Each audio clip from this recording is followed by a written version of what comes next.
다리를 잃은 남자, 그리스도를 얻은 도시, 중국 내지 선교회 선교사 조지 스토트. 중국 원저우에는 다른 지역보다 더 많은 기독교인이 살고 있다.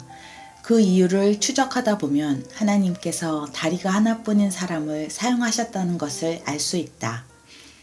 중국에서 기독교가 계속 확산함에 따라 중국은 머지않아 세계에서 가장 많은 기독교 인구를 갖게 될 것으로 보인다. 중국의 주요 도시 중 가장 눈에 띄는 곳은 다른 어떤 도시보다 더 많은 신자가 있는 원저우이다.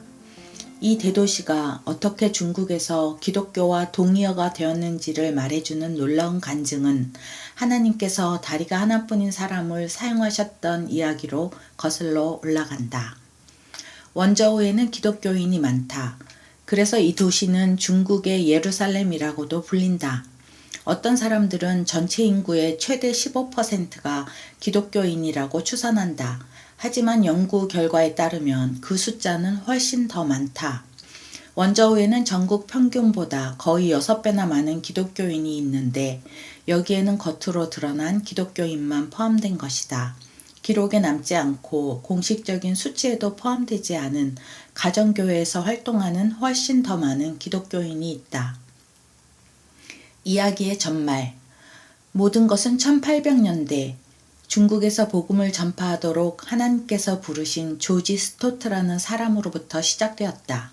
그에게는 큰 꿈이 있었다. 그는 꼭 캠브리지 대학에 가고 싶었다. 그러나 하나님은 다른 계획을 갖고 계셨다.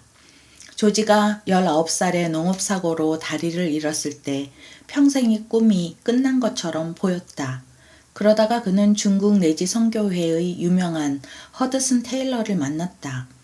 하나님은 다리가 하나인 스코틀랜드인을 선교주로 부르셨다.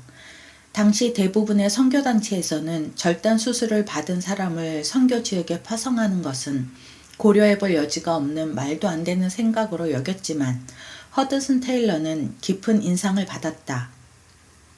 테일러가 조지에게 왜 한쪽 다리를 가지고 중국에 가려는지 물었을 때 조지는 빠르게 두 다리를 가진 사람들이 가지 않는 것을 보고 제가 가야겠다고 생각했습니다. 라고 대답했다. 조지는 중국에서의 평생 사역에서 큰 결과를 보지는 못했지만 그 씨앗은 지역 고아 소년들 사이에 뿌려졌고 그 씨앗에서 지역 사역이 생겼으며 이는 오늘날 우리가 원저우에서 볼 수 있는 교회로 성장했다. 저는 자가 탈취물을 얻으리라. 이 놀라운 변화에 관한 이야기를 담은 책이 있는데 그 책은 거의 역사 속으로 사라져 버렸다. 저는 자가 탈취물을 얻으리라는 제목의 이 책은 100여 년 전에 조지의 아내 그레이스가 쓴 책으로 현재 영어책과 이북으로 제공된다. 그레이스는 조지가 중국에 가져온 변화를 자신의 두 눈으로 보았다. 그녀는 이 책에서 다른 곳에서는 한 번도 들려주지 않았던 이전에 알려지지 않은 이야기들을 공유한다. 그레이스는 조지가 죽은 후에도 중국에 남아 20년 동안 그가 시작한 일을 계속했다. 그녀는 조지가 어떤 영향을 미쳤는지 직접 체험했고 이를 세상과 나누기 위해 기록했다.